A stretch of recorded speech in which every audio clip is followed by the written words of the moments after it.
Tisztelt Hölgyeim és Uraim! Folytatjuk munkánkat a délutáni. Merci, nous allons poursuivre nos travaux. Nous continuons avec cette séance de l'après-midi.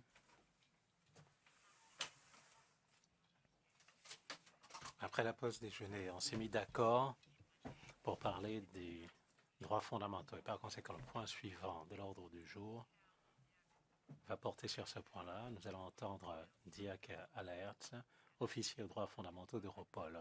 C'est lui qui interviendra en premier. Je vous salue.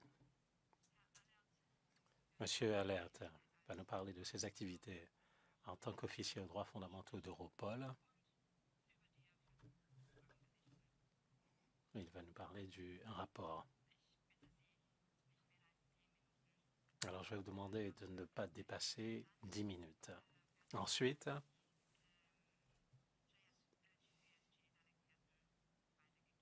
on donnera la parole aux délégués du GCPC. On va demander à ceux qui, parmi les parlementaires nationaux, souhaitent intervenir de bien vouloir remplir la carte leur permettant de prendre la parole et de nous la transmettre. Les membres du Parlement européen devraient se signaler en levant la main s'ils souhaitent prendre la parole. Monsieur Alaerts, 10 minutes.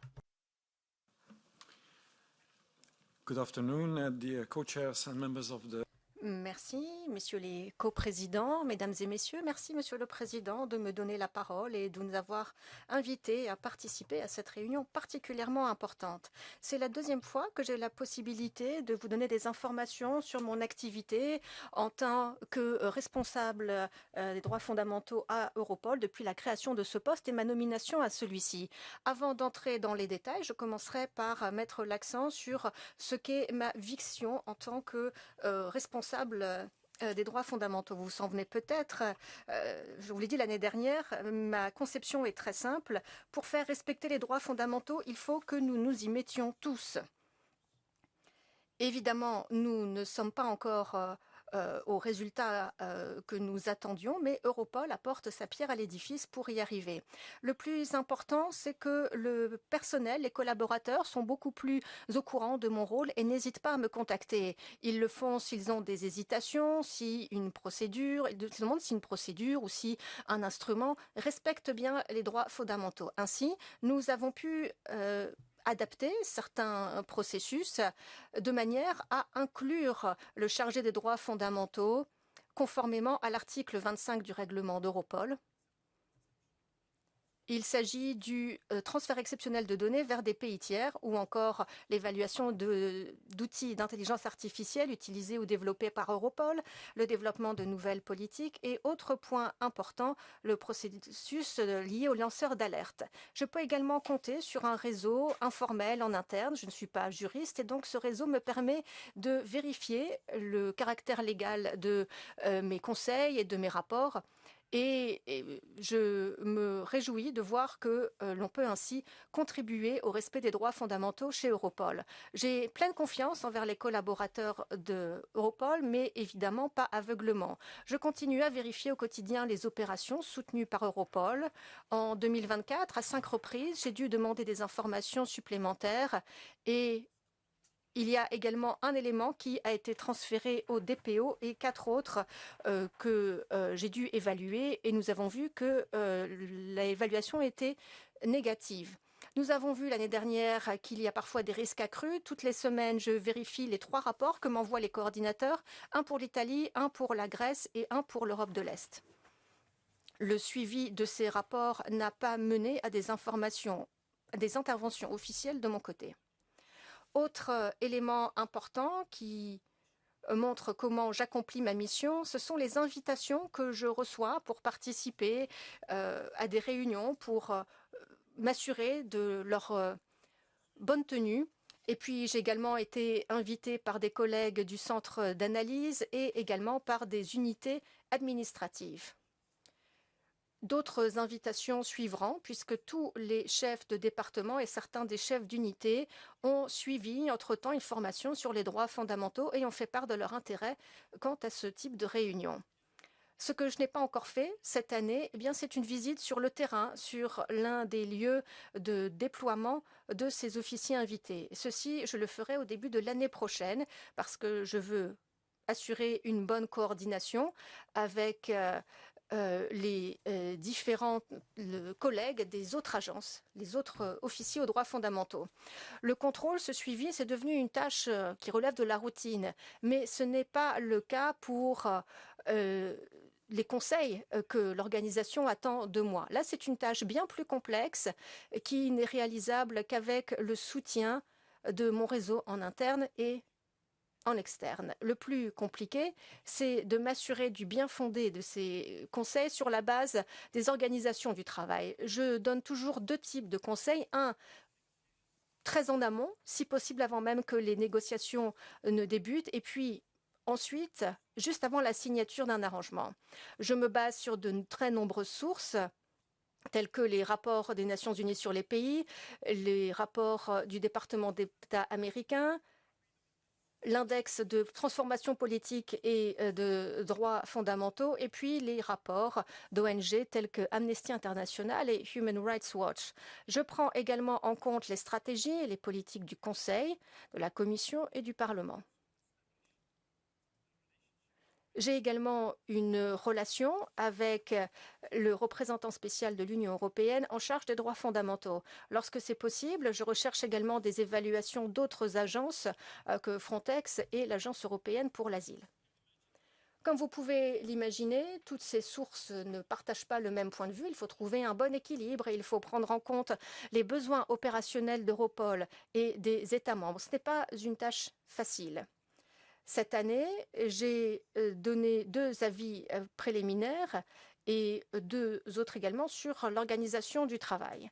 Autre type de conseil qui demande beaucoup d'attention, c'est en lien avec l'innovation et les nouvelles technologies. Comme vous le savez, une étude d'impact relative aux droits fondamentaux est nécessaire lorsque Europol utilise ou développe de nouveaux outils d'intelligence artificielle. Il n'y a pas encore de méthodologie complète officielle. D'abord, je l'ai développée. Et puis, je me suis basée sur les méthodologies des organes en charge d'éthique du European Clearing Board. Alors, ce n'est pas parfait, il va falloir le faire évoluer, mais pour le moment, cela me permet de me prononcer sur les outils d'intelligence artificielle qui sont déjà utilisés. Et comme cela a déjà été dit ce matin, à l'heure actuelle, nous utilisons 7 outils qui utilisent l'intelligence artificielle au sein d'Europol. À 2 reprises, cette année, le directeur exécutif m'a également demandé un avis urgent sur le recours à l'article 25, c'est-à-dire le transfert exceptionnel de données en destination de pays tiers. Même si cet avis n'est pas toujours obligatoire, l'organisation pense que c'est une bonne pratique et que les procédures internes doivent être adaptées dans ce sens. Il y a eu d'autres avis facultatifs en lien avec des processus et des activités de l'agence, certains sur mon initiative, d'autres à l'initiative des unités ou des collaborateurs. Par exemple, le suivi des réseaux sociaux dans le cas d'abus sexuels dont sont victimes des enfants, ou encore un avis sur la stratégie externe et les processus internes lorsque nous travaillons avec des parties tierces. Pour pouvoir concrétiser cette vision, une formation en matière de droits fondamentaux est essentielle pour tous les collaborateurs. Cette formation a un objectif double. Tout d'abord, élargir le champ de compétences en lien avec les droits de l'homme et les droits fondamentaux, mais il s'agit également d'avoir un impact sur l'attitude et les valeurs de nos collaborateurs. Je tente de combiner les deux. J'ai continué à instaurer cette formation pour les nouveaux venus, 4 sessions sur un an, avec à chaque fois entre 10 ou 20% de l'ensemble des collaborateurs présents.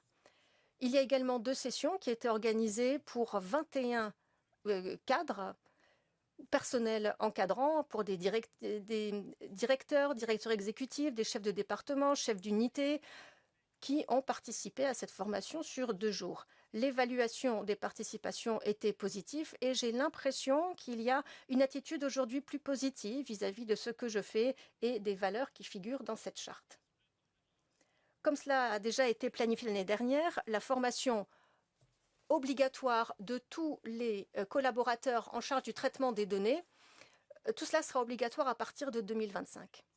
Je pense qu'il est également important pour moi de promouvoir Europol ou d'expliquer comment fonctionne Europol en plein respect des droits fondamentaux. J'ai participé à plusieurs conférences, j'ai fait des présentations, notamment dans le domaine de la justice, dans une conférence sur l'organisation, sur l'intelligence artificielle. Au début de l'année, j'ai été invitée par l'un des groupes du Parlement européen pour parler des droits fondamentaux dans les forces de l'ordre. J'ai également participé à un séminaire sur ces questions. Comme je vous l'ai déjà dit, j'utilise une méthodologie qui a été mise au point par un groupe de travail spécialisé dans l'éthique. J'ai participé activement aux travaux de ce groupe qui est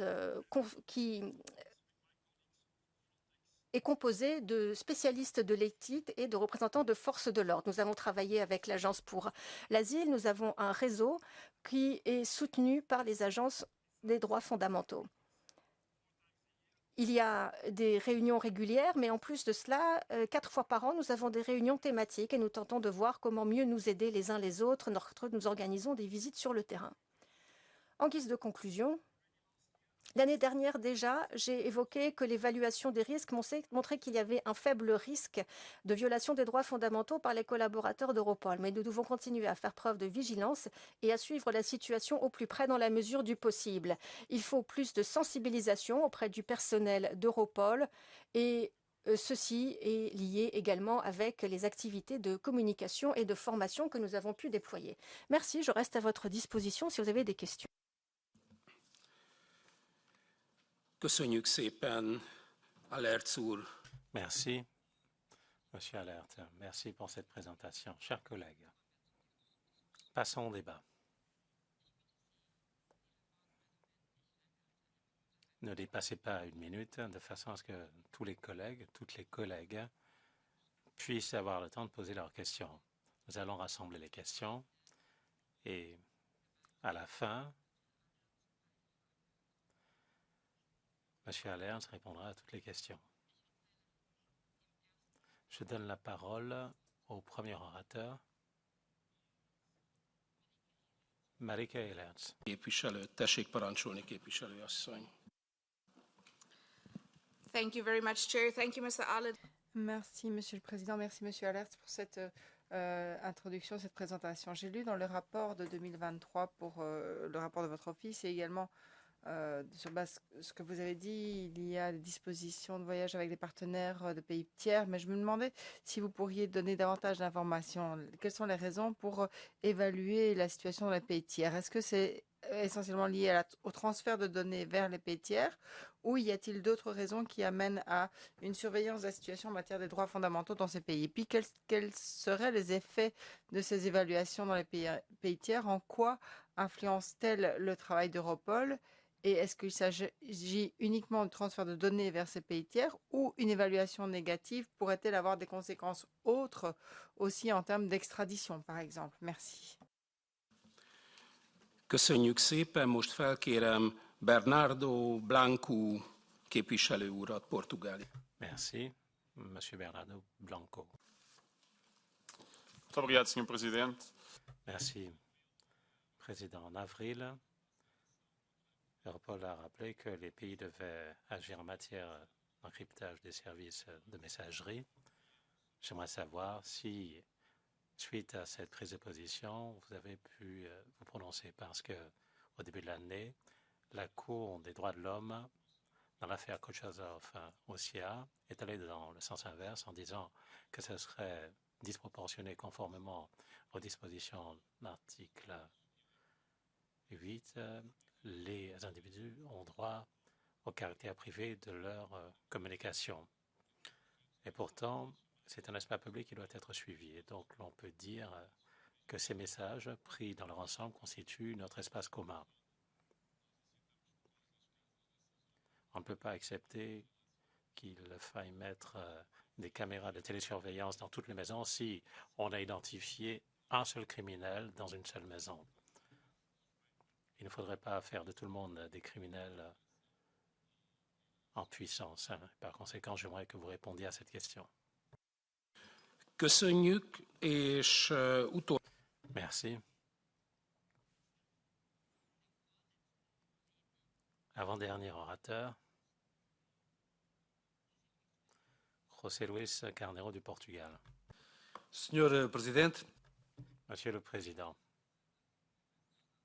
Mesdames et Messieurs les représentants des États membres, cette question est parmi les plus pertinentes pour la défense de l'État de droit et pour la sauvegarde des droits fondamentaux, de tous les droits fondamentaux en même temps. Et par conséquent, ma question porte sur le sujet suivant.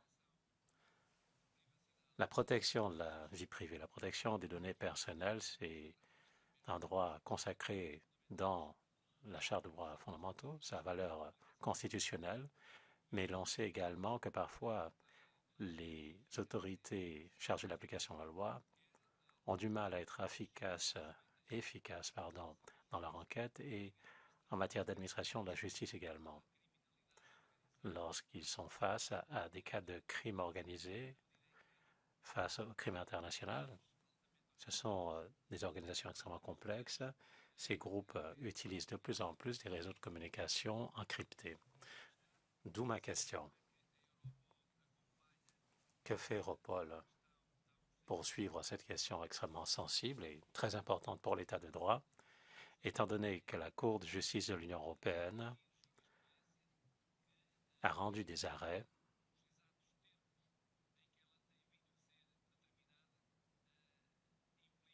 qui, appliqués tels quels, conduiraient à une perte d'efficacité dans la lutte contre la criminalité, notamment concernant le trafic de stupéfiants et concernant le trafic des êtres humains, entre autres menaces de nature criminelle. Merci. köszönjük. Most pedig Merci. Le dernier orateur, M. Alexander van Matten de Pays-Bas. Dank u wel, voorzitter. En de Nederlandse delegatie vanuit de Eerste Kamer. Merci, Monsieur le Président. La délégation néerlandaise de la première chambre est particulièrement intéressée par l'intelligence artificielle. Et nous aimerions également savoir quelle est l'approche d'Europol au regard des droits humains en ce qui concerne justement l'intelligence artificielle. J'aimerais savoir quelle est votre approche.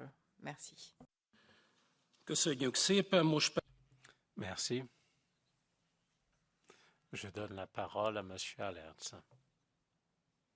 S'il vous plaît, répondez en ne dépassant pas 5 minutes. Thank you, Co-Chair. Yes, the reasons for... Merci, Monsieur le Co-président. Mais la raison de cette évaluation pour les droits humains pour les pays tiers, tout d'abord, au sein d'Europol, que ce soit dans la réglementation, mais aussi dans les textes de traités, partout, vous avez des références au respect des droits humains. C'est vraiment une valeur essentielle, une valeur au cœur de l'Union européenne. Et il n'est que naturel, par conséquent, que s'il y a un accord avec un pays tiers, il est naturel donc d'examiner et de faire une évaluation des droits humains, des droits fondamentaux, pardon. Et pas seulement dans le cadre de nos procédures, mais aussi, il nous faut aussi examiner la situation dans les pays tiers. Mais je réponds aussi là à d'autres questions. Il faut toujours trouver le juste équilibre. Dans mon évaluation, dans l'évaluation que j'envoie aux organisations, j'essaye toujours de trouver cet équilibre. Cela signifie qu'il faut prendre certaines précautions lorsque l'on traite avec des pays tiers. La protection de la vie privée, la protection des données, ce sont des aspects qu'il faut examiner. C'est l'Office de protection des données qui s'en charge, mais j'examine aussi les autres droits fondamentaux. J'essaye de donner un conseil lorsqu'il est question de mettre en place des projets, mais je procède toujours à cette évaluation parce que c'est une étape nécessaire. Les conséquences, c'est que quand je fais une recommandation, un conseil, je conseille l'organisation, je lui dis comment agir dans tel ou tel cas. S'il y a Et nous devons être prudents quand il y a des transferts exceptionnels de données dans ces pays, lorsqu'un pays est concerné par une sanction. Donc voilà un peu le type de recommandations que je donne. Alors pour ce qui est de l'encryption et des technologies de codage et d'encryption, eh bien, le codage, l'encryption, ce n'est pas une mauvaise chose en tant que telle, mais les criminels, les cybercriminels ont tendance à exploiter ces technologies, à détourner ces technologies, à les développer pour faciliter leurs activités, et ce, quelle que soit la matière. Europol, les services répressifs ne sont ni contre l'encodage, ni pour affaiblir la cybersécurité ou l'encryption. Nous ne prônons pas le bannissement. Il ne s'agit pas de sécurité ou de sûreté. On plaide pour une solution technologique qui reprenne à la fois des caractéristiques techniques et qui préserve la vie privée. Le respect de la vie privée et la technologie permettent un accès sans compromettre la sécurité générale. C'est ce que nous recherchons. Et les entreprises privées, par conséquent, doivent garantir que leur plateforme ne soit pas un paradis pour les criminels et permettre la possibilité d'entreprendre des actions devant les tribunaux concernant la protection de données. Il faut donc vérifier, il faut pouvoir avoir un accès possible et en même temps en protégeant la sécurité des données. Et puis en ce qui concerne l'intelligence artificielle, on a déjà abordé cette question à plusieurs reprises aujourd'hui. Je dois faire une évaluation des droits fondamentaux et de tous les instruments que nous utilisons, et nous faisons cela pour prévenir d'éventuelles violations des droits humains. Enfin, en ce qui me concerne aussi pour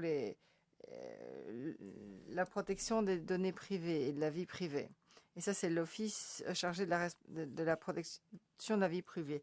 Les boîtes noires, les outils d'intelligence artificielle compliquent les choses. Il n'est pas toujours facile de savoir s'il y a des cas potentiels de violation des droits fondamentaux, comme des cas de discrimination, par exemple. Donc, procéder à une évaluation,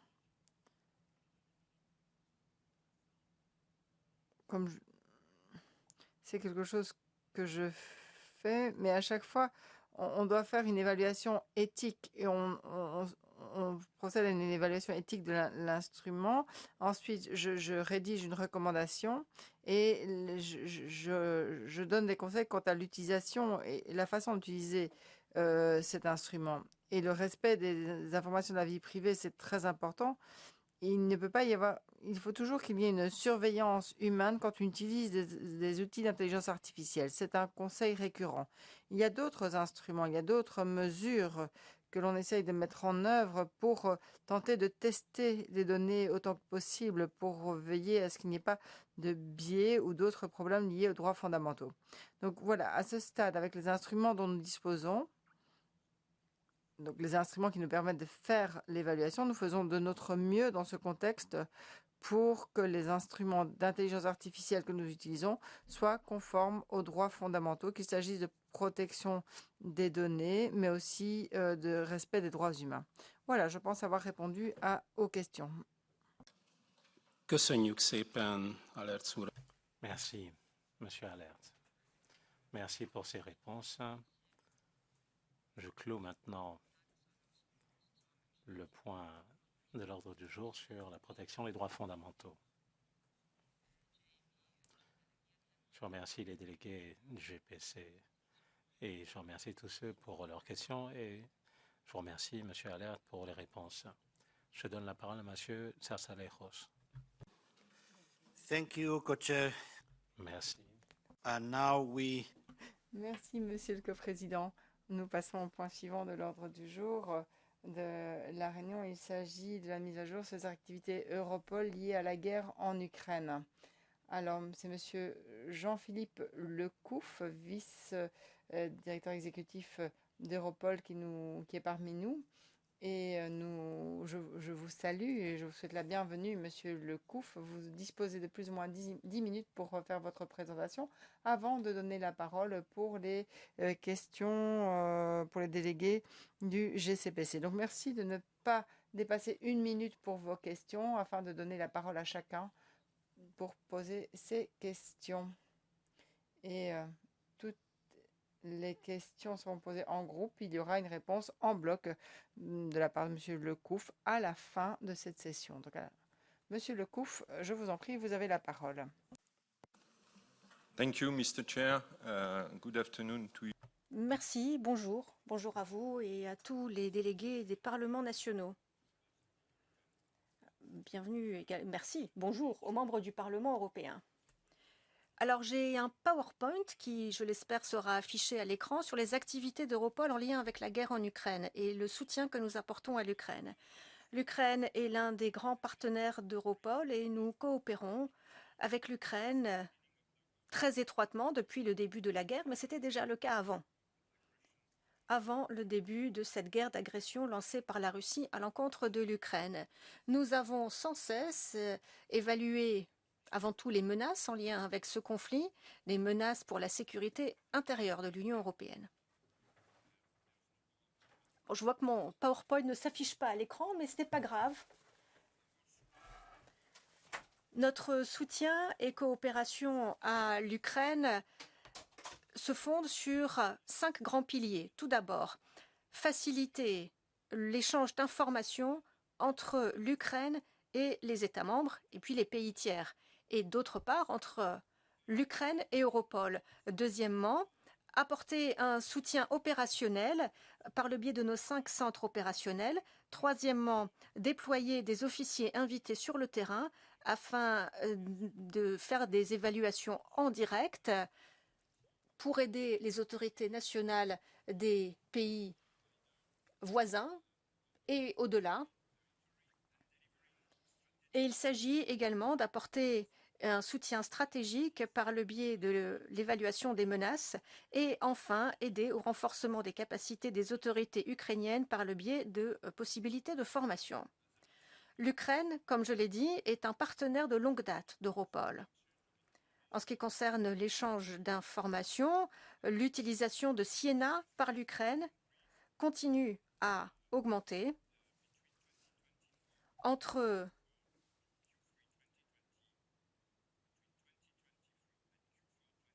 2023 et le 4e semestre 2024, nous avons déjà noté une augmentation de 20% des messages Siena envoyés par l'Ukraine à Europol.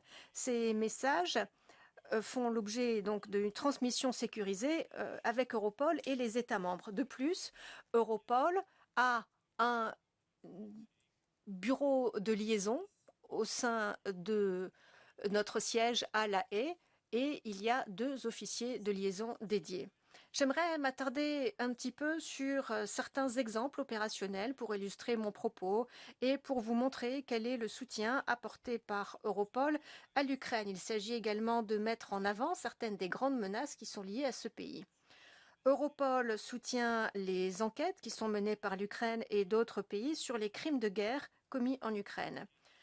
Notre projet d'analyse dédié collecte tout un ensemble de données et de preuves sur les crimes de guerre, des données de diverses sources, des données que nous stockons, que nous vérifions et que nous partageons avec les parties concernées.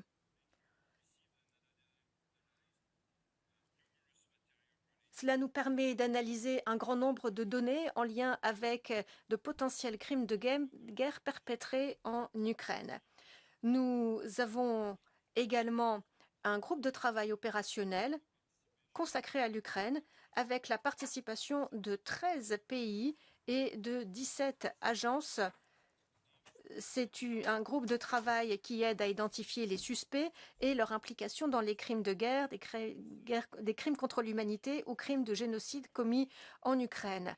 Nous collectons et nous analysons tout cela et c'est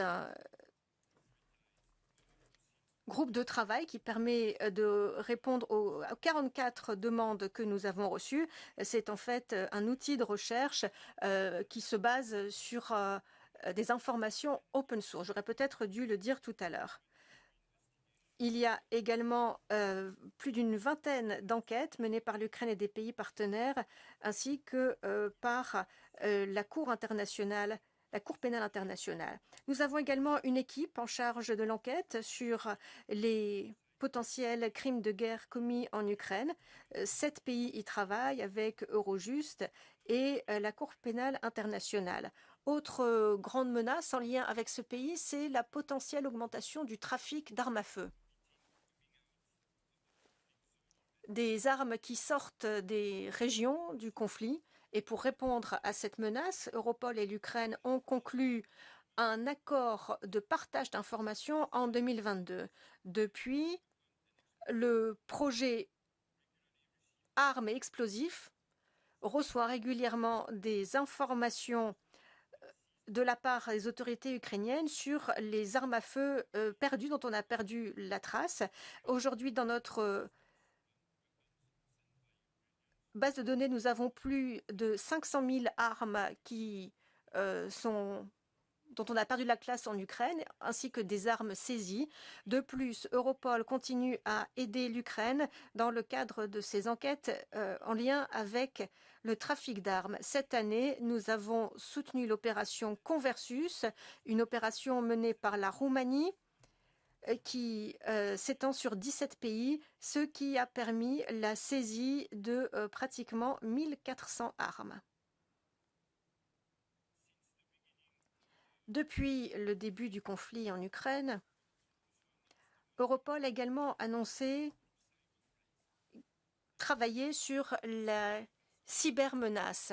Notre centre a partiellement activé le protocole de réponse d'urgence en cas de cyberattaque transfrontalière. L'activation complète pourrait être envisagée en cas d'évolution de la situation. Nous sommes en train de suivre de près de ceci avec le Centre de lutte contre les cybermenaces. Nous recevons des demandes régulières des autorités ukrainiennes ou par les États membres pour pouvoir bloquer des canaux de communication qui diffusent de la désinformation. Nous avons également aidé 2 équipes d'enquête conjointes sur des cas de fraude en ligne où l'Ukraine est partenaire. Évidemment, Europol aide également l'Ukraine dans tous les domaines en charge avec la criminalité par le biais des 5 centres opérationnels. Nous soutenons également l'Ukraine pendant la période 2024-2025. L'Ukraine est le principal partenaire des pays du voisinage oriental. J'aimerais maintenant m'attarder sur 2 grandes initiatives. La première, c'est l'opération Oscar, visant à lutter contre le blanchiment d'argent, lancée par notre Centre contre la criminalité économique en 2022 avec le soutien de e-Impact. C'est une opération qui vise à identifier les liens potentiels avec la criminalité organisée. C'est une opération qui se poursuit encore aujourd'hui et qui aide encore les États membres et les pays tiers à appliquer les sanctions européennes. Il y a par exemple une enquête en cours sur la violation des sanctions européennes et le recouvrement des avoirs. Nous luttons également contre le trafic d'êtres humains. On voit qu'il y a des groupes criminels qui tentent de cibler des réfugiés ukrainiens vulnérables. Europol déploie également des équipes d'officiers invités en première ligne dans les pays voisins de l'Ukraine. À l'heure actuelle, entre 12 et 18 de ces officiers se sont rendus en Moldavie, Slovaquie, Hongrie, Roumanie, Lituanie et Pologne. Ces officiers invités sont déployés sur la base des besoins opérationnels en coopération étroite avec les États membres, ou pour la Moldavie, évidemment, c'est un pays tiers. Le nombre d'officiers invités varie continuellement. Il s'agit de répondre au mieux à une situation qui évolue constamment. Ces officiers invités, j'y reviendrai dans quelques instants, vont faire des vérifications sur le terrain pour épauler les autorités nationales. En plus de l'aide opérationnelle et pour les enquêtes qui sont menées en Ukraine, nous aidons les autorités nationales au renforcement des capacités.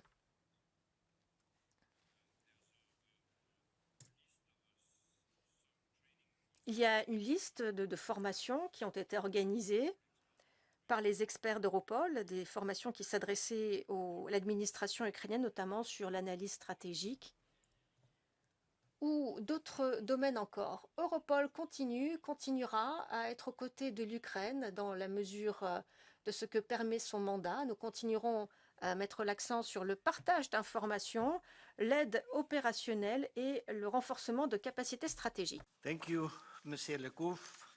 And now we... Maintenant, nous allons commencer avec Madame Caterina Kinichi du Parlement européen. Caterina. Grazie Presidente. Merci. Je remercie le vice-président Lecouf pour sa présentation. L'action de prévention, de coordination, de soutien d'une agence telle qu'Europol, on le sait, on le voit, c'est fondamental pour lutter contre les phénomènes criminels qui relèvent du crime organisé essentiellement. Et cela, en moment de crise, par exemple, pendant la guerre d'agression russe, on peut en faire une opportunité. Monsieur Lecouf, vous avez fait référence à l'action menée contre la traite des êtres humains auxquels ont été confrontés les réfugiés ukrainiens. Donc, j'aimerais vous poser une question. Après, malheureusement, 3 ans de combat, quel est le risque en termes de traite des êtres humains? Pourriez-vous nous mettre à jour concernant les chiffres? Il y avait 500 plateformes en ligne lors de la première année, plus de 30 000 victimes potentielles identifiées. Pourriez-vous nous dire quelle est la situation pour les sujets les plus fragiles, les femmes et les mineurs? Merci. Thank you, Mrs. Merci, Madame Kinichi. Monsieur Alexander von Hatten, des Pays-Bas. Voorzitter, ik heb... Merci. On a parlé de traite des êtres humains. On a parlé également des passeurs depuis l'Ukraine. Mais à la frontière avec la Russie, on parle également de guerre hybride, parce qu'il y a utilisation de migrants en situation régulière de Russie et de Biélorussie, et on fait rentrer ceux-ci dans l'Union européenne. Et moi, j'aimerais savoir si Europol agit dans ce domaine-là également. Et s'agissant de la guerre d'Ukraine, toujours, l'Iran joue un certain rôle. Et moi, j'aimerais savoir si des activités ont été identifiées, des activités illégales effectuées par l'Iran. Merci, Président. Thank you, Mr. Van Hatten. Now... Merci, Monsieur Van Hatten. Maintenant, je donne la parole à Madame Raquel Garcia Mia van der Wallen. Merci. Merci, Président. Merci pour cette présentation. J'aimerais poser une question sur l'un des aspects du problème lié à la criminalité financière. Il s'agit de la question de la corruption, des pratiques de corruption, notamment concernant le crime organisé. Des rapports récents ont montré que l'Ukraine avait beaucoup agi pour traiter des questions de corruption. C'est de bon augure. Mais j'aimerais savoir si Europol a pu constater cette inflexion dans le cadre de ses travaux. Pourriez-vous nous donner des informations là-dessus et dites-nous également ce qu'il en est dans l'éventuelle adhésion de l'Ukraine à l'Union européenne d'ici quelques années si tout se déroule bien. Merci, Madame. On me dit que c'est M. Luca Orlando du Parlement européen qui prendra la parole. Je vais parler italien. Monsieur Lecouf, je vous remercie pour ce que vous avez dit. Vous avez parlé d'enquête d'Europol en Ukraine portant précisément sur les crimes de guerre. La question que je vous pose est la suivante. Cette activité est-elle menée en collaboration avec des agents ukrainiens? Est-ce qu'il y a des agents ukrainiens détachés auprès d'Europol Si la réponse est oui, comment se déroule cette collaboration? Et puis, j'aimerais savoir si vous pourriez nous donner des données sur les types de crimes de guerre ou des crimes commis en situation de guerre. Parce qu'il peut s'agir de crimes commis dans des conditions de guerre ou alors de crimes de guerre. Je saisis cette occasion pour vous dire qu'entre Europol et les autorités locales, il y a une collaboration. Ça vaut pour l'Ukraine, mais également pour d'autres régions du monde. Moi, je voudrais savoir si il y a une collaboration avec Israël vis-à-vis des crimes de guerre commis dans le cadre de l'occupation illégale tel que cela a été reconnu par la Cour internationale de justice. Merci. Thank you, Mr. Orlando. Merci, Monsieur Orlando. Monsieur Christophe Prezia. From the European Parliament as well. Le Parlement européen également. Président, chers députés, mesdames et messieurs, je tiens à remercier Europol pour son engagement et son soutien à la brave nation ukrainienne. Il y a une situation potentiellement dangereuse liée aux soldats qui, une fois démobilisés, sont au chômage. Malheureusement, après une guerre horrible, après des actes de violence, ces soldats souffrent de stress post-traumatique. Et certains ont même du mal à trouver un emploi après avoir servi dans l'armée. Et ils pourraient être recrutés par des groupes criminels qui pourraient vouloir utiliser leurs compétences pour commettre des crimes. Alors, je sais que Europol a un mandat spécifique, mais j'aimerais savoir s'il y a un problème potentiel lié à ce que j'ai déjà dit. Est-ce qu'il y a des moyens d'éviter que ces vétérans ne soient recrutés par des groupes criminels? Merci. Dernier orateur pour cette partie-ci de la réunion, M. Miroslav Gregoric de Slovénie. Merci. Merci, M. Lecouf. Merci pour cette excellente présentation. Une question brève. Lors de la dernière réunion, on a entendu que le ministre de l'Intérieur ukrainien avait présenté une liste des armes saisies ou volées.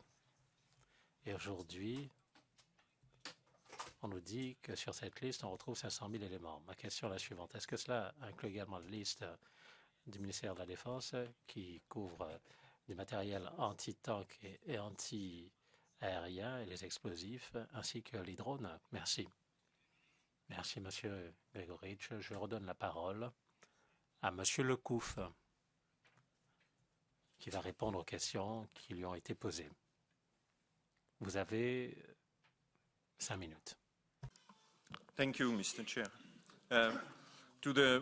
Merci, Monsieur le Président. Je vais essayer de répondre à toutes les questions posées. Alors, pour le THB, ce que l'on a pu constater, c'est que c'est une question que nous avons abordée de façon très précoce, dès le début de la guerre, avec des sessions de sensibilisation des États membres, des branches de la population. Et on n'a pas vraiment assisté à une matérialisation, à une généralisation de ces crimes. Alors oui, il y a des crimes, des délits, on travaille toujours sur ces points, mais il n'y a pas vraiment de cas de criminalité transfrontalière. Je pense que les mesures prises pour lutter contre la traite des êtres humains ont été vraiment suivies par les États membres et peu se sont vraiment concrétisées. Donc on peut parler de succès. Pour la désinformation, ça ne fait pas partie de notre mandat, en tout cas pas aujourd'hui. Et dès lors, il est difficile pour nous d'agir directement sur ces questions, sauf si cela se fait dans le cadre de délits de cybercriminalité. Donc je ne peux pas vous donner d'informations supplémentaires sur l'implication de certains pays en particulier. C'était là la question posée. Je ne peux pas vous donner de réponse parce que nous ne suivons pas ces questions, en tout cas pas de près. Mais c'est peut-être un élément qui pourrait alimenter la réflexion d'Europol pour l'avenir. On y pense, on y réfléchit. Et peut-être que le Parlement européen pourrait aussi réfléchir à cela. En ce qui concerne la corruption, eh bien, en Ukraine, il est clair que j'ai rencontré au moins 3 organismes différents, 3 organismes qui luttent contre la corruption en Ukraine qui se sont adressés à Europol pour obtenir des informations, pour savoir comment nous travaillions, quel type d'informations, sur quel type d'informations ils devaient se concentrer, etc. Donc, je dirais, ce n'est pas à moi d'évaluer la situation, mais en tout cas, ce que je peux vous dire, c'est qu'il y a bel et bien des efforts déployés par les autorités ukrainiennes et certains des organismes qui ont fait l'objet d'enquêtes anticorruption en Ukraine nous ont contactés. Nous essayons d'échanger des informations dès que possible. Dès que l'on a un appel de leur part, on leur répond pour les aider à renforcer leur capacité anticorruption. Quand on parle maintenant de crimes de guerre, ce que nous faisons, c'est que nous soutenons nos États membres lorsqu'ils entament des enquêtes sur ces crimes de guerre en Ukraine. Donc on ne travaille pas directement avec les Ukrainiens, sauf si c'est une demande qui émane de leur part, s'ils nous demandent des informations, parce que c'est une situation particulière que celle des crimes de guerre, parce qu'il y a un suivi au niveau des autorités ukrainiennes. Mais quand nous pouvons les aider, nous le faisons sur demande ou quand c'est possible pour nous. Alors, pour l'instant, nous n'avons reçu aucune demande d'État membre visant à enquêter sur des cas particuliers ailleurs dans des régions du monde que vous avez mentionnées. Pour nos relations avec le Moyen-Orient, on a un office de liaison à Israël, un bureau de liaison Israël pour Europol, mais nous ne travaillons pas sur ces questions de crimes de guerre. Pour ce qui est des combattants et la question de traumatisme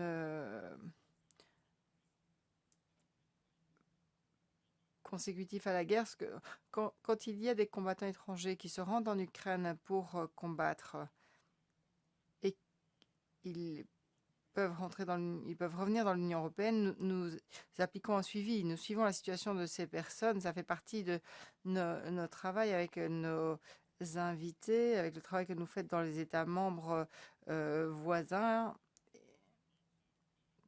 et les voisins de l'Ukraine, mais c'est vrai qu'il y a des questions qu'il faudra traiter à l'issue de la guerre. La question la plus préoccupante aujourd'hui, c'est le trafic d'armes, la quantité d'armes qui se trouve en Ukraine. Nous avons tiré les leçons de la guerre dans les Balkans il y a une vingtaine d'années et on ne voulait pas que cette situation se répète. Et enfin, pour la dernière question posée par le délégué slovène, la question sur les armes, l'armement militaire. Les armes militaires ne figure pas dans la base de données qui nous est envoyée par l'Ukraine. Je pense que vous parliez des armes anti-aéronefs, anti-tanks. Ça ne fait pas partie des données qui nous sont envoyées par les autorités ukrainiennes. Pourquoi? Parce que nous sommes des agences de services répressifs et ce type d'information est échangé entre les services de renseignement et pas avec nos agences de services répressifs. Voilà, je pense avoir répondu à vos questions. Merci beaucoup. But we do not bid farewell to you because we are having you. Merci. On serait ravis de vous avoir pour le point suivant, sur le point contrôle numéro 1. Et maintenant, je suis ravi de pouvoir céder la présidence à notre coprésident, M. Cochin, qui va diriger cette réunion pour la session suivante. Merci. Chers collègues, chers invités, nous avons deux orateurs, M. Lecouf et M. Redvari. 10 minutes maximum dans chacun des cas. S'il y a des questions que vous souhaitez poser, remplissez le carton qui vous a été remis, remettez-le nous, et pour poser votre question, vous aurez 1 minute et demie. Alors, de quoi est-ce qu'il s'agit? Il y a les attaques telles que celle de Solingen. Et il s'agit dans ce contexte de rappeler l'importance de la lutte contre la migration illégale. Cette question, elle est d'une actualité prégnante. Ce constat, on doit malheureusement le dresser. Dans les rues de Berlin, dans les années 30, on a vécu des scènes similaires, ou des scènes similaires à ce qui s'est produit avant-hier à Amsterdam. Il s'agit de scènes de racisme liées à la migration. Et ce racisme s'exprime ouvertement dans les rues aujourd'hui. Ça se fait pratiquement sous nos yeux. Il s'agit donc de lutter contre la migration illégale. Il s'agit de maintenir la question de la migration à l'ordre du jour. Et on est ravi de constater qu'il y a de plus en plus de personnes qui considèrent qu'il ne faudrait pas simplement gérer la migration, mais qu'il faudrait y couper court. Je pense qu'il faut faire une distinction entre les réfugiés politiques et la migration. On a un très bon exemple concernant cette distinction en Hongrie. À notre frontière sud, à la frontière avec la Slovénie, avec la Serbie, il y a un travail de patrouillage qui est fait. Notre frontière est une frontière Schengen. On a dépensé beaucoup d'argent pour protéger cette frontière extérieure de l'Union européenne et l'Union européenne n'a pas aidé la Hongrie. Depuis le début de la guerre en Ukraine, la Hongrie a accueilli plus de 500 000 réfugiés. On les a accueillis, on s'est occupé d'eux. Et je peux vous dire que c'est la plus grande action humanitaire qui ait jamais été menée en Hongrie. Pendant la Seconde Guerre mondiale, on a accueilli beaucoup de réfugiés polonais, mais le nombre de réfugiés ukrainiens a dépassé celui des réfugiés polonais pendant la Seconde Guerre mondiale. Depuis le début de la guerre,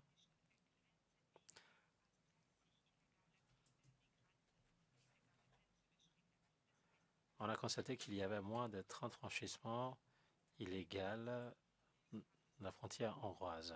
Ceux qui sont venus en Hongrie l'ont fait de façon légale. Les documents nécessaires ont été présentés.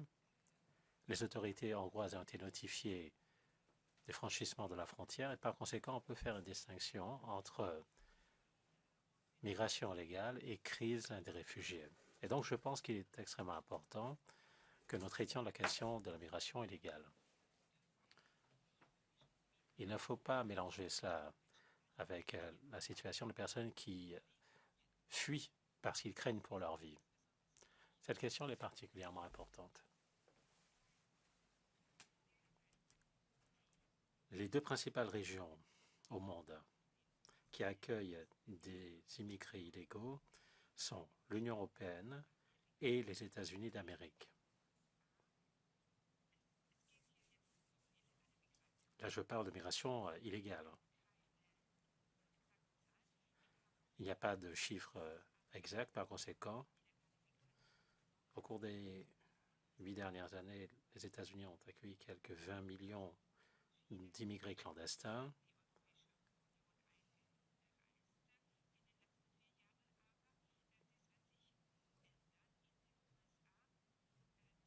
On n'a pas accueilli autant de personnes dans l'Union européenne, mais du côté américain, les choses vont changer puisque le nouveau président élu a annoncé qu'il allait stopper l'immigration illégale. Ceux qui sont en situation régulière seront expulsés, mais la migration légale, elle sera maintenue.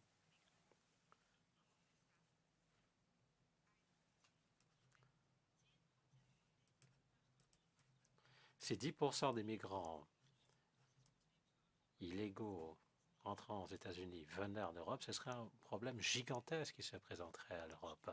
Alors, ils ne vont pas venir, mais il faut regarder ce problème en face, se demander comment est-ce qu'on peut stopper la migration illégale et comment est-ce que l'on peut garantir la sécurité de l'Union européenne. Ceux qui nous ont élus l'ont fait parce qu'ils avaient des attentes vis-à-vis de nous. Des attentes en termes de sécurité, la sécurité de leur famille, de leurs enfants.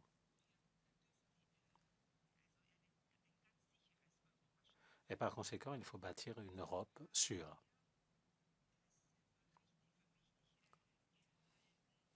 C'est pour cela que nous considérons que ce point de l'ordre du jour devait être traité. Alors c'est malheureux, on a eu à regretter des cas tels que l'attaque de Solingen qu'on a souhaité souligner dans le cadre de ce point de travail. Je vais demander à M. Redvari de prendre la parole et ensuite M. Bitter. Merci. Merci, mesdames et messieurs. Effectivement, ici on ne fait que refléter le sentiment d'insécurité des Européens. Avant, certaines questions étaient taboues, maintenant elles sont mises sur la table. Le lien entre la migration illégale et la sécurité, il faudra l'établir. Moi, je pense que le moment arrivera où il faudra poser cette question-là.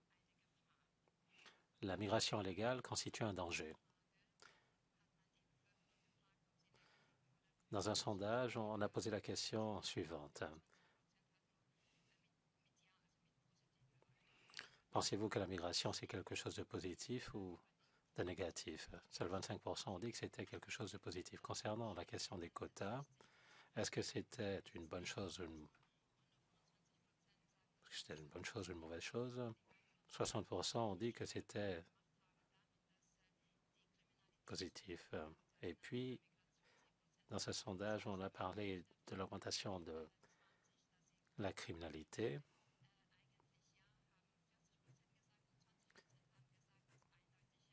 « 40% ont dit que la criminalité était liée à la vague de migration. 20% étaient absolument convaincus de cela. 20% pensaient que ce n'était plutôt pas le cas. Et 10% pensaient que ça n'avait rien à voir. Il faut respecter le point de vue de nos citoyens. La Hongrie protège la frontière méridionale de l'Union européenne depuis 10 ans avec une barrière. Beaucoup ont dit que ce n'était pas la solution. Mais on l'a vu avec la route des Balkans. Avec cette double barrière,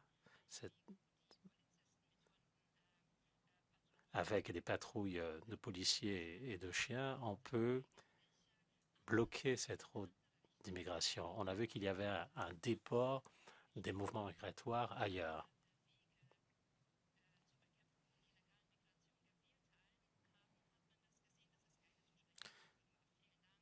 Et donc, notre solution n'était pas si mauvaise que cela. Je remercie la République tchèque, la Slovaquie, l'Autriche. Ils nous ont aidés. Ils ont vu qu'on était aux frontières méridionales de l'Union européenne et qu'il fallait protéger ces frontières-là.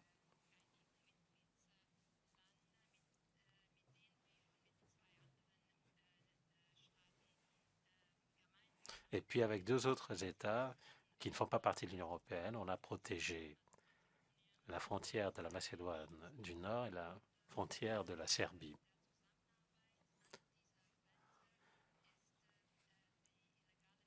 Après cet effort de coopération aux frontières, on a vu qu'il y avait une baisse de la migration illégale.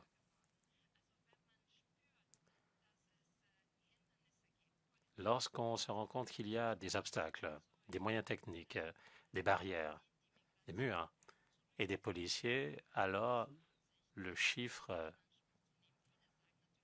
nombre des immigrés baisse. Alors beaucoup disent que ça n'a pas de sens de lutter contre l'immigration illégale parce que les immigrés viendront de toutes les façons par d'autres voies. Mais ce qui a été fait à la frontière sud de la Hongrie a montré que la migration illégale, on pouvait l'infléchir. Ce n'est pas aux passeurs de décider s'ils font passer dans l'Union européenne des immigrés ou pas.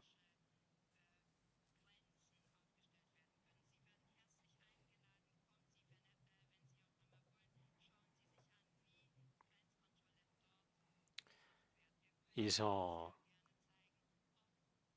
pensé qu'ils pouvaient le faire, mais ils ne peuvent pas le faire puisque nous avons mis en place toute une série d'obstacles, notamment la question des contrôles douaniers aux frontières. Pourquoi est-ce que c'est important?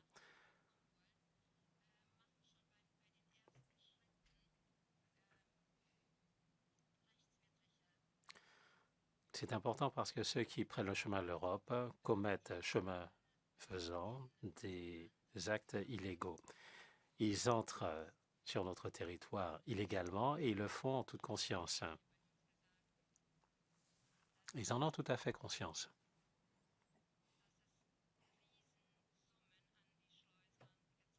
Et puis on sait également que des montants considérables sont versés aux passeurs. On a entendu parler de 20 000 euros. Ces montants, on les a entendus également en Hongrie.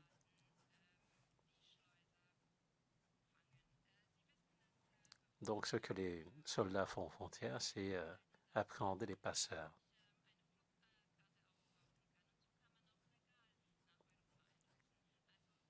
Mais vous savez, avec une fraction de ce montant, 20 000 euros, on peut se payer un billet et venir dans l'Union européenne de façon tout à fait légale.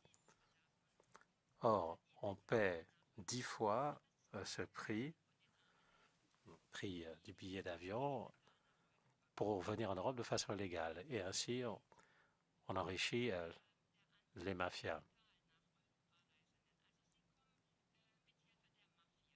Et donc, ceux qui viennent ici illégalement le font avec l'aide des mafias. On l'a entendu.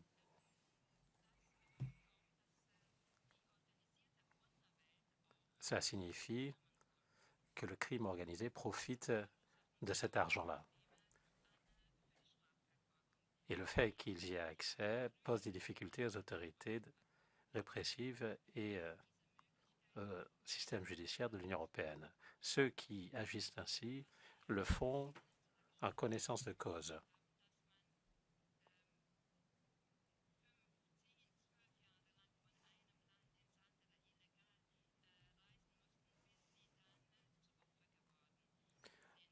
On voit dans certains cas que certains essaient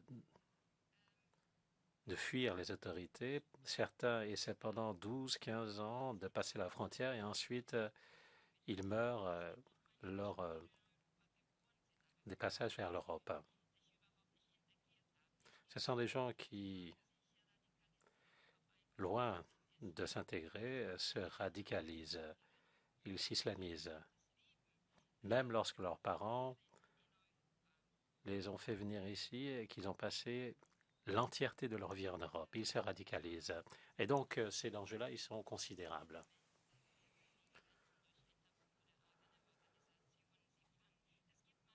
Et il faut donc les arrêter aux frontières avec l'aide d'Europol.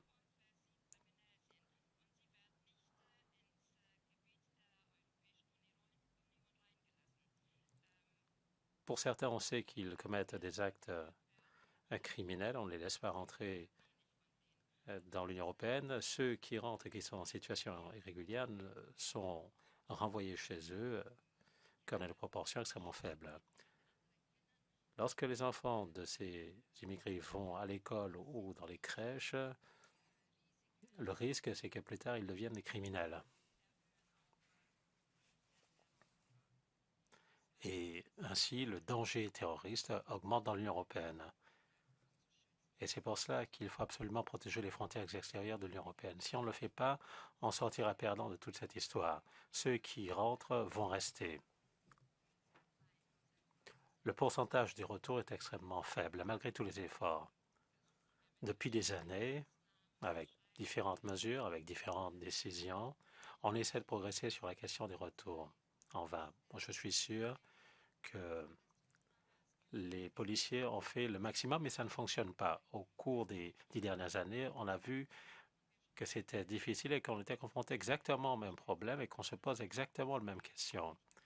Par conséquent, le constat, c'est qu'on n'a pas trouvé la solution. Mais nous, Hongrois, nous avons trouvé la solution à la protection de notre frontière méridionale. Ça fait 10 ans qu'on parle du même problème. On pose les mêmes questions. On attend encore les réponses. Les responsables politiques discutent de la migration depuis 10 ans. Mais qu'est-ce qui s'est passé? Est-ce qu'on a mis le cap là où il fallait de façon à résoudre ces problèmes?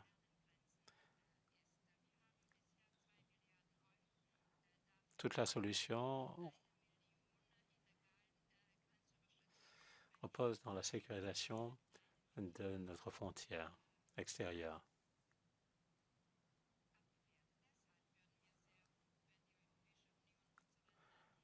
On a dépensé énormément d'argent au cours des 10 dernières années, on serait ravi que l'Union européenne reprenne notre solution. Il y a d'autres pays qui agissent également, il faudrait également les soutenir.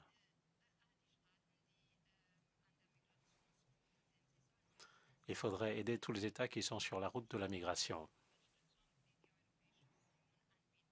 C'est ce type d'aide que l'Union européenne devrait donner pour protéger les frontières de l'Union européenne. Nous l'avons reçu aucun montant. Les 2 milliards, on les a puisés dans notre budget national. Et en plus, on a été sanctionné. Merci. Thank you very much. Merci, Monsieur Lecouf. Yours floor.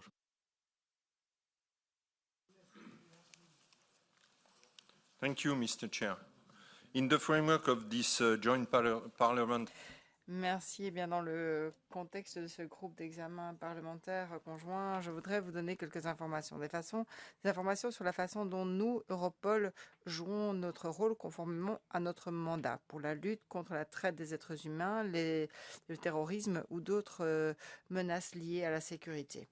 La direction générale que je dirige est divisée entre 2 centres spécialisés, un centre opérationnel et un centre d'analyse qui reprennent le centre pour la traite des êtres humains, le centre de la cybercriminalité, le centre contre-terrorisme avec l'unité de référence Internet et le centre pour les crimes financiers et économiques. Ces centres de crimes ont mené plus de 3000 enquêtes l'an dernier. Chacune de ces enquêtes a une dimension internationale, transfrontalière. Il s'agit de liens avec des crimes graves liés au terrorisme ou autres.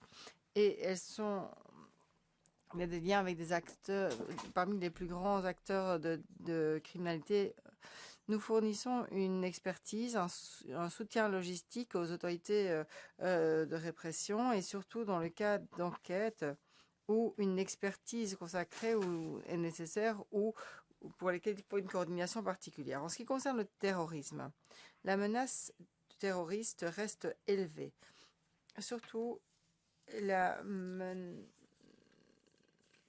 le paysage politique affecte fortement la situation en matière de terrorisme dans l'Union européenne. Et cette menace est très complexe. On a un certain nombre d'acteurs, de petites cellules, mais on doit aussi faire face à des réseaux beaucoup plus larges et qui agissent avec des personnes en ligne. Des appels de fonds et un soutien financier au niveau international. Aujourd'hui, la menace principale vient de personnes isolées, radicalisées en ligne et qui sont poussées à l'action par des cellules non officielles et par des soutiens en ligne non officiels. Ce processus de radicalisation est également facilité et accéléré grâce à la polarisation de nos sociétés et grâce à la normalisation de discours extrémistes. Nous sommes particulièrement inquiets par rapport à certaines personnes qui n'ont pas encore embrassé des actes de terrorisme en tant que tels, mais qui sont motivés par des contenus en ligne, dans la presse et des fausses informations. On a vu des groupes d'acteurs récemment et la propagande en ligne joue un rôle très important et on assiste à une tendance de radicalisation rapide. Plusieurs acteurs ont prêté allégeance à l'État islamique ou sont liés à d'autres groupes terroristes. Une autre inquiétude, c'est la jeunesse des sympathisants terroristes qui augmentent en ligne. On constate un niveau de flexibilité idéologique très importante et cette volonté de s'impliquer dans des actes violents. La radicalisation violente chez les mineurs est un élément de plus en plus présent. C'est préoccupant. Il s'agit d'une tendance horizontale qui nécessite une coopération et une modération des contenus en ligne efficace. Et c'est comme cela que nous pourrons mieux identifier les responsables de radicalisation et c'est ainsi que nous pourrons détecter les flux de propagation de l'information propagés par ces types de personnes. Les réseaux sociaux, les plateformes de réseaux sociaux permettent de donner de la visibilité à un certain nombre de points de vue et leur donnent ce qui contribue à la propagation des informations et à un certain degré d'hostilité. C'est pourquoi nous voulons vraiment transposer la réglementation sur les contenus en ligne. Dans cette réglementation, il y a des exigences particulières pour tous les hébergeurs qui offrent leurs services aux États membres de l'Union. Les fournisseurs doivent avoir une représentation légale dans l'Union européenne. C'est une exigence. Ils doivent également répondre rapidement dans l'heure à tout ordre de retrait de contenu illégal ou contenu terroriste en ligne. Et donc, le rôle de la surveillance de la propagande en ligne ou du recrutement en ligne, ce sont des rôles clés. En 2023, nous avons lancé un instrument à cet effet, un instrument qui s'appelle Percy. Donc, Percy, c'est une plateforme et c'est la solution centrale pour les ordres de retrait dans l'Union européenne. Il y a eu plus de 340 utilisateurs entre le 1er juillet 2023 et le 30 septembre 2024. Et durant cette période, Persif a permis le traitement de plus de 36 500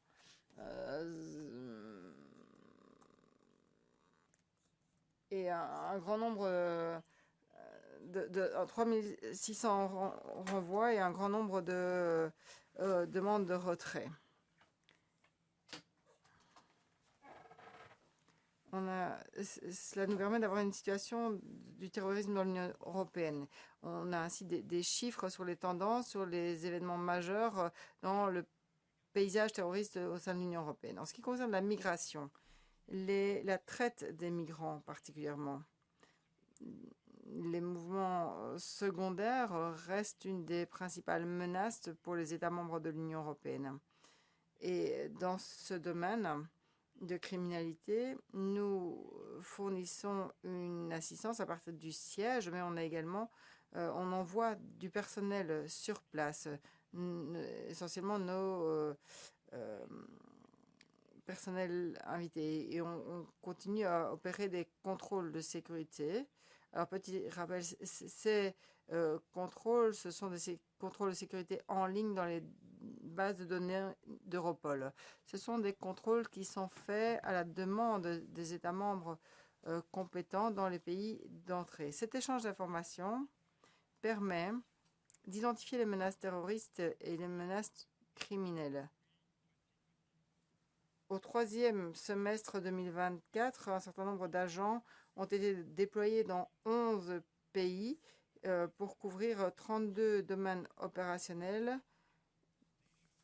dans 25 stations permanentes. Ces officiers, ces agents sont aidés par les États membres et nous saluons la désignation d'agents que nous recevons des États membres. Ces agents, ces guest officers, travaillent dans un certain nombre de domaines opérationnels en Grèce, en Italie, à Chypre et à Malte, les hotspots d'origine. Et depuis la guerre en Ukraine, aussi en Lituanie, Slovaquie, Roumanie, Hongrie, Moldavie et Pologne. La semaine dernière, rien que pour la semaine dernière, j'ai rencontré les agents déployés en Sicile, à Catagne, et j'ai également été témoin du travail que ceux-ci réalisent lorsqu'ils accueillent, lorsqu'il y a le débarquement d'une embarcation transportant des migrants. Je suis convaincu de la capacité et de l'efficacité du travail de ces agents pour garantir la sécurité de l'Union. Alors, pour aider les États membres pour ces contrôles de sécurité secondaire, nous déployons ces agents, ces guest officers, en fonction des besoins sur le terrain, et nous travaillons pour ce faire en étroite coopération avec les pays. Europol suit également l'évolution politique. Alors, il faut veiller à ce que des contrôles soient encore réalisés sur les personnes qui proviennent de routes migratoires différentes. En provenance des zones de conflit, On sait que les passeurs utilisent des routes et des mécanismes déjà existants. Dans le domaine du terrorisme et de la traite des êtres humains, nous déployons un certain nombre de task force qui se concentrent sur des objectifs à haute valeur. Ces criminels, ces acteurs terroristes qui jouent un rôle essentiel, un rôle très important dans ces réseaux. Plus récemment, Europol a coordonné une action qu'ils ont menée entre octobre 2022 et 2024 en Bosnie-Herzégovine. Les 16 passeurs ont été arrêtés et les suspects seraient responsables de 12 incidents qui ont conduit notamment le passage de 160 migrants entre la Bosnie et Herzégovine. Et ces passages, c'est en mars 2023 que l'on a pu déceler ces cas. Alors, il y a un autre exemple en Bulgarie, c'était un peu plus tôt cet été. Maintenant, mais comme j'ai pris un peu de retard, je vais passer directement à ma conclusion.